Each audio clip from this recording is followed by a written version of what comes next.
Welcome to our channel. ఈ రోజు ఈ ఎపిసోడ్లో ఏం జరిగిందో తెలుసుకోవాలనుకుంటే వీడియోని చివరి వరకు స్కిప్ చేయకుండా చూసేయండి.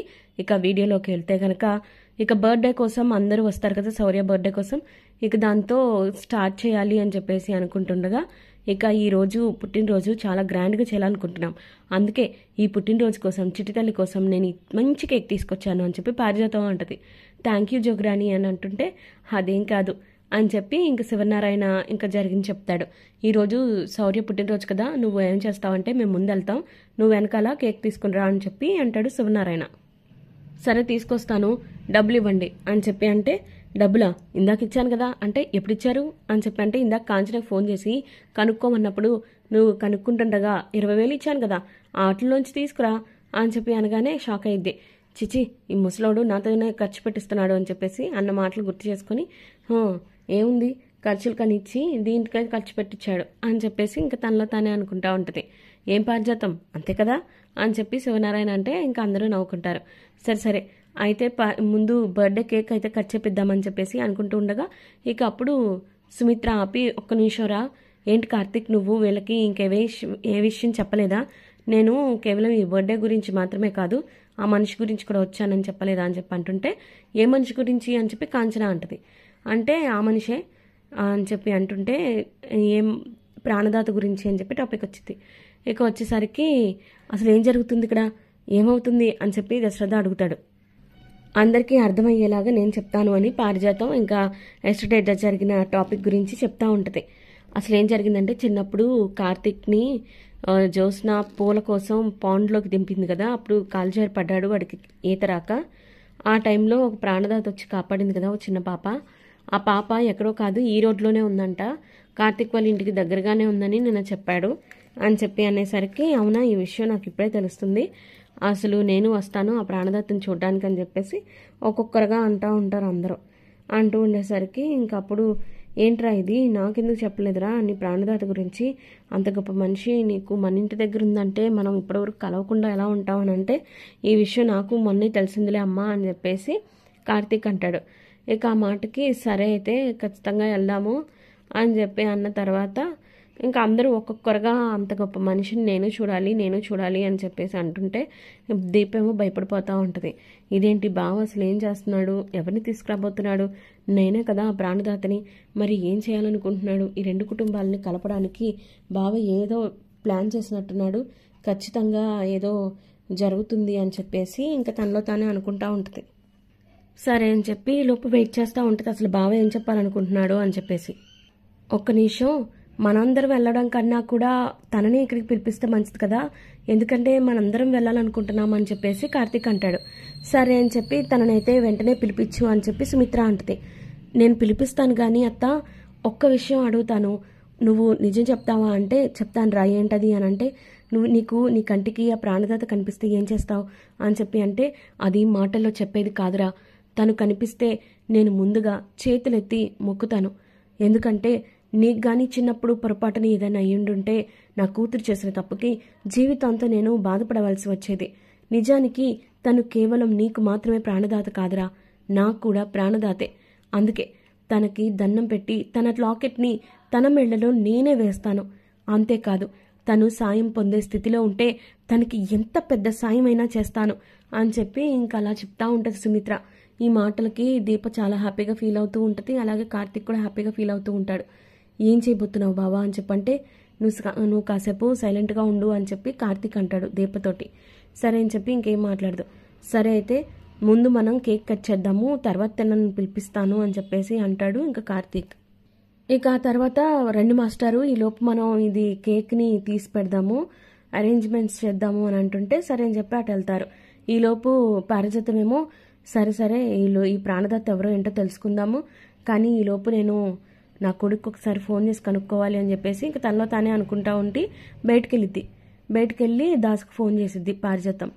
ఏంట్రా అసలు నువ్వు ఏం చేస్తున్నావురా అంటే, ఏంటమ్మా మళ్ళీ ఫోన్ చేసావు, నేను ఇందాకే బర్త్డే ఫంక్షన్కి రానని చెప్పాను కదా అని చెప్పి అంటే, అది కాదురా నేను దానికోసం ఫోన్ చేయలేదు, నిన్న కాశీగాడు చేసిన యాక్సిడెంట్ గురించి నా అల్లుడు శ్రీధర్ చెప్పాడు అని అంటే, ఇప్పుడు చెప్పాడా, నీకు ఇవాళ తెలిసిందా అని అంటే, అదేంటి రాలా అంటావు, ముందే తెలుసుంటే నేను ఎందుకు నీకు ఫోన్ చేయకుండా ఉంటాను, ఎందుకు పలకరించకుండా ఉంటాను అని పారిజాతం అంటది. అయితే నీకు జ్యోత్స్న ఏమీ చెప్పలేదా అని చెప్పి అనగానే ఒక్కసారిగా షాక్ అయిపోతుంది. జ్యోత్స్న చెప్పడం ఏంట్రా అంటే నువ్వు జ్యోత్స్నకి ఫోన్ చేసి చెప్పావా అని చెప్పి అంటే, అవునమ్మా, నేను జ్యోత్స్నకి ఫోన్ చేసి చెప్పడమే కాదు, తనని సాయం కూడా అడిగాను. రాత్రంతా నా కొడుకు పోలీస్ స్టేషన్లో ఉండవలసి వచ్చింది. నేను పోలీస్ స్టేషన్ బయట ఉండాల్సి వచ్చింది. పొద్దున్నే బావ వచ్చి మరి విషయం ఎలా తెలుసుకున్నాడేమో కానీ బావ వచ్చి ఇక వాడిని విడిపించాడు, బెయిల్ మీద విడిపించాడు. అంతేకాదు తనకి భవిష్యత్తులో ఇంకెప్పటికీ ప్రాబ్లం రాకుండా ఉండాలని వాళ్ళతో అవతల వాళ్ళకి సెటిల్మెంట్ కూడా చేశాడు. భారీ మొత్తంలో డబ్బులు కూడా ఇచ్చాడమ్మా అని చెప్పి దాసు మొత్తం చెప్పేటప్పటికి పారిజాతం షాక్ అయిపోద్ది. అదేంట్రా, జ్యోత్స్నకి చెప్తే కనీసం నాకు ఒక్క మాట కూడా చెప్పలేదు అని చెప్పి బాధపడుతుంది. ఏమోలే అమ్మా, కన్న కూతురే అలా ప్రవర్తిస్తుంటే నేను ఇంకెవరితో చెప్పుకుంటాను చెప్పు. నీకొక 10,000 కావాలంటేనే శివనారాయణ గారిని అడగవలసి వస్తుంది.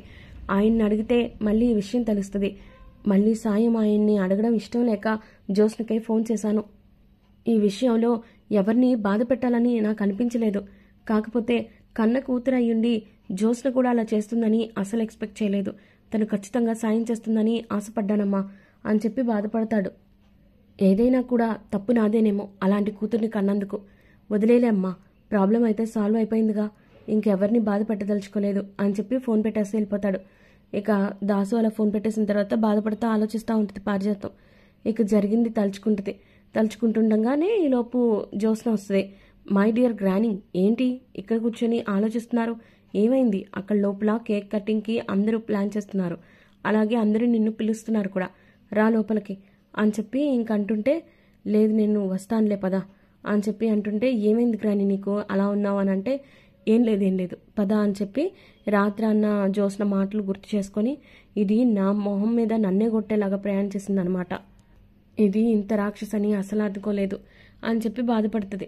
ఇక లోపలికి వెళ్ళిన తర్వాత కేక్ కట్ చేస్తారు. కట్ చేసిన తర్వాత ఇంకా అందరూ హ్యాపీగా ఫీల్ అవుతూ ఉంటారు. అలాగే శౌర్య ఏమో వాళ్ళ నాన్న మీద ఎక్కువ ప్రేమ చూపించేటప్పటికి చాలా హ్యాపీగా ఫీల్ అవుతూ ఉంటుంది. ఇక కార్తిక్ కూడా చాలా హ్యాపీగా ఫీల్ అవుతూ ఉంటాడు. దీప కూడా హ్యాపీగా ఫీల్ అవుతూ ఉంటుంది. అందరూ హ్యాపీగా ఉంటే అందరూ బర్త్డే విషెస్ చేసి ఇక కేక్ తినిపిస్తారు. ఇక శివనారాయణ ఏమో 500 నోట్లు కట్టిస్తాడు. కట్టించేటప్పటికి వద్దు తాత అని చెప్పి అంటది. ఏంటే నువ్వు మీ నాన్నలాగా అనుకున్నాను, కానీ మీ నాన్ననే దింపేశావుగా అని చెప్పి అంటుంటే జ్యోత్స్న కుళ్ళుకుంటూ ఉంటుంది. ఏదో కన్న కూతురు అయినట్టు అలా బిహేవ్ చేస్తున్నారు ఒక్కొక్కళ్ళు అని చెప్పేసి ఇరిటేట్ అవుతూ ఉంటుంది. ఇక అప్పుడు తీసుకోమ్మా, ఇదిగో నువ్వు తీసుకోపోతే నేను నీతో మాట్లాడను అని చెప్పి శివనారాయణ అంటాడు. అలా అనేసరికి శౌర్య కార్తీక్ వైపు చూసేస్తే ఇంకా కార్తీక్ ఏమో తీసుకున్నట్టు సైగ చేస్తాడు. సైగ చేసేసరికి సరే అని చెప్పి తీసుకుంటుంది. ఏదో అనుకున్నాను, నువ్వు అమ్మ కూతురు అనుకున్నాను కానీ కాదే నాన్న కూతురువి అని చెప్పి ఇంకా శివనారాయణ అంటాడు.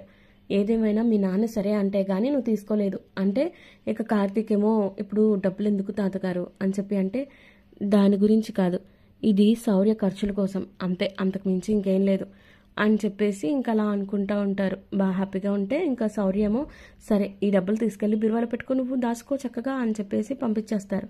పంపించేసిన తర్వాత జ్యోత్స్న ఏమో కావాలని ఆ మూడంతా స్పాయిల్ చేయాలని, ఏదేమైనా నువ్వు చాలా గ్రేట్ బావా అని చెప్పి అంటే, నేనా గ్రేటా ఎందుకు అని అడుగుతాడు కార్తిక్. ఎందుకంటావేంటి బాబా, సోషల్ సర్వీస్ చేస్తున్నావు కదా అంటే, నేను సోషల్ సర్వీస్ చేశానా ఎప్పుడు అంటే ఇప్పుడే. నువ్వు నీ కూతురికి కన్న కూతురికి బర్త్డే చేస్తే అది బాధ్యత అవుతుంది, కానీ నువ్వు ఇలా వేరే వాళ్ళ కూతురికి బర్త్డే చేస్తే అది సోషల్ సర్వీసేగా అనగానే జ్యోత్స్న అని చెప్పి గట్టిగా అంటాడు. అంటే అసలు నువ్వు బుద్ధి జ్ఞానం ఉందా, నీకు ఎప్పుడు ఏం మాట్లాడాలో కూడా తెలియదు అని చెప్పేసి తిడితే, ఇప్పుడు నేను అన్న దాంట్లో తప్పే ఉంది, అయినా నేను ఇక్కడ అన్న దాంట్లో తప్పుందని ఒక్కళ్ళతో అనిపించి చూద్దాం అని చెప్పేసి జ్యోత్స్న అన్న మాటకి, నువ్వు అన్నది 100% తప్పు అని నేను అంటున్నాను అని పారిజాతం అంటది. దాంతో ఒక్కసారిగా షాక్ అయిపోద్ది జ్యోత్స్న, ఇదేంటి పారిజాతం నాకు అగెన్స్ట్గా ఉంది అని చెప్పేసి. ఇక అప్పుడు పారిజాతం మాట్లాడుతూ, కొంతమంది రక్త సంబంధం ఉన్నా కూడా దూరంగా బతుకుతూ ఉంటారు, కానీ ఇలాంటి వాళ్ళు మాత్రమే ఏ బంధం లేకపోయినా రక్త సంబంధంతో భావిస్తూ ఉంటారు. అలాంటి వాళ్ళు చేసేది సోషల్ సర్వీస్ అవ్వదు, బాధ్యత అవుతుంది అని చెప్పి పారిజాతం అన్న మాటకి అందరూ హ్యాపీగా ఫీల్ అవుతూ ఉంటారు. లైఫ్లో నువ్వు ఇంత కరెక్ట్గా మాట్లాడటం మొట్టమొదటిసారి వింటున్నాను అని శివనారాయణ కూడా చాలా హ్యాపీగా ఫీల్ అవుతూ ఉంటుంది.